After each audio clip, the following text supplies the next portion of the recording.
Ano nga ba ang koneksyon ng number 10 sa mga nangyayaring lindol ngayon sa Pilipinas?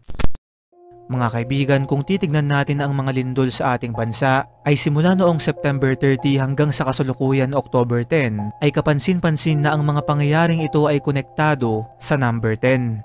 Una ay noong nangyari ang 6.9 magnitude na lindol sa Cebu, ito ay naganap sa eksaktong alas 10 ng gabi o 10 PM. Sunod ay nito nga lang nakaraang araw October 9, may nangyari namang 4.4 magnitude na lindol sa Pugo, La Union sa eksakto ring 10:30 ng umaga. At kung bibilangin natin, matapos mangyari nung malakas na lindol sa Cebu, ay 10 araw lang ang makalipas ngayong araw din na to October 10, bandang 10 o'clock rin ng umaga, nagkaroon naman ng 7.4 magnitude na lindol sa Davao Oriental, Manay area. Take note mga kaibigan, halos lahat ng mga lindol na to ay nangyari din sa ika-10 buwan ng taon.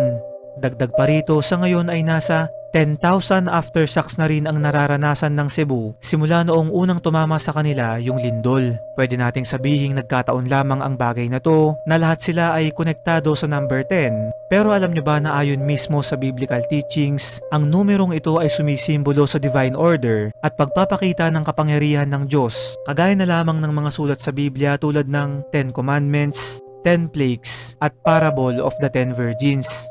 Base naman sa numerology, ang number 10 ay ang pinagsamang numero ng 1 at 0 na sumisimbolo sa pagkakaroon ng panibagong buhay o sistema na pinaniniwalaan ng ilan bilang senyales di umano ng paparating na isang malaking trahedya na magreresulta sa pagkakaroon ng tinatawag na new cycle.